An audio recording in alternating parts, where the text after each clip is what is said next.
To begin, I don't have any answers and can't explain anything about their technology or tactics. I was just a life support tech. I never knew what happened to my family after the war began. I can assume that they died in the bombings of my homeworld. Having that unknown hovering over me wasn't the worst of everything, though. No, it was the survivor's guilt. Every day I've lived since that fateful day, the one that signed our epitaph upon the celestial graveyard, continues to haunt me. I wasn't part of the diplomatic mission that ruined everything for us, not technically. I was no more than a crew person on one of the escort destroyers. I staffed my post, deep in the bowels of the life support systems. I think that's the only reason why I survived. After a decade in the Navy, anyone could tell you that any ship's three most heavily defended areas were the magazine, reactor core, and life support. The first two make sense, of course, but life support? If you can't breathe, nothing else matters. Why not the bridge? We didn't have one. Decentralized command made removing the head effectively impossible for our smaller ships. But that isn't important. None of that is really important. Not the details about the ship or why I lived.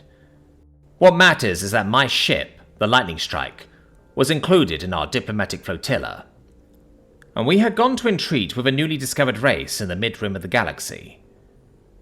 Intelligent species are rare, and from what I know, most species expand quickly to get off the world, expanding slowly. Sprawling out from their homeworld to take up all available space is the norm. It's what we did and what most of the other races in the galaxy did. You could always tell when a world was newly colonized. The infrastructure sent out to build it up would be immense. Massive armadas of colony ships and construction fleets, taking up nearly all available near-orbit space in a planet. On the other hand, all colonies would have a minimum of infrastructure remaining in the system, as all of the growth happened on the planet. And without relativistic travel, there was no need for a removal fleet to remain in orbit to pry off any extant denizens. Our little diplomatic flotilla had detected the signs of early colonization around this star decades ago, and now we were here after their builder fleets had moved on. Easy pickings, just as the ship logs usually said. Decades of travel between the stars and a hold full of rare minerals and ore to show for it. So the Admiral opened negotiations, the standard line for any species. A message of mathematics and scientific principles to begin by opening a dialogue and points of reference. Eventually, after about 7 or so duty shifts, communication was established and the resident species was informed that we had launched an asteroid toward their world on a course that would see it cause a catastrophic impact in a half cycle around their star, large enough to cause severe ecological damage and extinction-level events. We gave them our ultimatum. Work or die. Provide so many cubic units of various material to buy salvation, or be put to the sword now. The standard line for a fleet of our size against any species that had no vessels of a military nature in orbit. We gave them 5 of their planetary rotations to decide. It didn't take half that long for us to receive our answer. 2 duty shifts later, 3 planetary rotations, we were fired upon.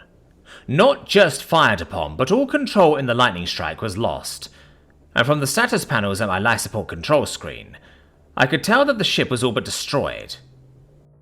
I don't know what happened to the rest of the flotilla. 20 vessels, from destroyers like mine, all the way up to the Fleet Command ship, were taken apart as if by a surgeon. The species we made an enemy of hadn't wasted any ammunition on the most heavily armoured parts of our ships, intuiting that if they destroyed all combat capability, what was left wouldn't be a threat. I learned this from them. You see, after a half-duty shift trapped in the life support compartment, they came. Tall, bipedal, and in heavily armoured suits. They rounded up the few of us that survived. This strange race took me prisoner. All of these things and more were explained to me. This wasn't the first colony of this species that the Imperium had attacked. I didn't even know what their name was. It didn't matter. Not to me. I had believed that I'd met my executioners. I had met something far worse than a simple executioner. That would have been kind. We had angered an implacable foe who didn't care much about why we had done such things, or that the way we did things was considered normal for the Imperium, among others. So I was a prisoner of this new race, the Terran Republic, destined to die a prisoner as their warship flew towards their next target. I resigned myself to decades of humiliation. Instead, barely a dozen cycles later, we were in orbit of the homeworld of the Imperium. I do not know how the negotiations proceeded. I only knew the outcome: refusal and denial. The Imperator denied the allegations of the Terran Republic, claiming that they must have been a different reprisal fleet than the one sent to attack the world I did.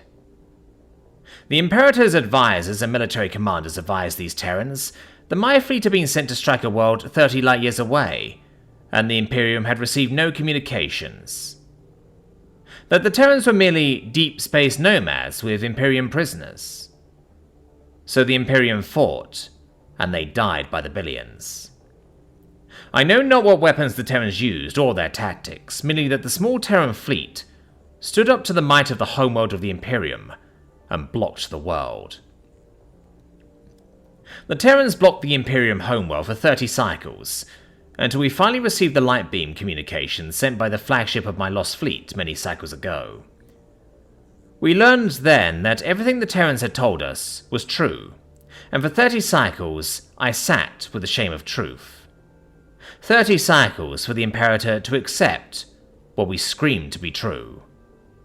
The Imperium had 30 cycles of picking up the pieces from a war that devastated our world, only to be told by the Terrans that we were fools and weren't worth their time.